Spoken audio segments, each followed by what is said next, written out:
Mitsubishi Lancer. Push start installation with remote start. Version 2 itong ginamit natin. Magkakaroon kayo ng dalawang Mitsubishi key fob. And then may kasama na tong mobile application na pwede sa mga iOS or Android devices mo. Okay, so ito na lang muna papakita ko kasi naka-serve yung phone yan. Nagbabayad lang sa loob. So, to remote start, press 3 times lang sa lock button. 1, 2, then 3. Start na yan. Tapos 70 to 100 meters away, aabot yun. So kahit nasa loob pa kayo ng bahay, nasa labas na yung kotse nyo, pwede nyo siyang i-start para mainit na yung makina paglakas. Okay? Tapos pasok tayo sa loob. Pakita ko si push start button na kinamit natin. Yan. Ito yung button na kinamit natin. Version 2, kulay red ang illumination. Pag aksidente na pindot, hindi po namamatay ang kotse. Okay, then matic transmission, park luggage, tsaka handbrake. Kapag naka-driver, naka-reverse, hindi po mamamatay yan.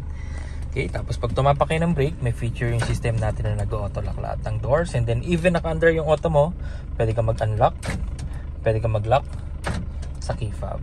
Okay, so for example, may bibiling ka lang sa mga 7-Eleven, mini stop, iwan mo naka-under yung auto mo, labas ka, ilock mo sa remote, magagawa mo. Kasi sa stock system, hindi pwede yun. Kailangan mo pa kasi patayin yung makina mo para ma-ilock mo siya from the outside. Pagbalik mo, pag after mo bumili, unlock mo lang, pasok sa loob, lock mo uli, or dito, pwede rin naman. Pagpasok mo, malamig pa. Kaysa yung papatayin mo pa siya, diba? Tapos, pwede mo siyang patayin sa application kapag nakarating na sa location mo, or dito na lang. Hapakan mo yung brake, sa pindot, patay na yung makina mo. Tapos automatic unlock din lahat ng doors mo. Without stepping sa brake, unang pindot, accessories, gagana na yung mga stereo. Pangalawa, bubukas yung cluster.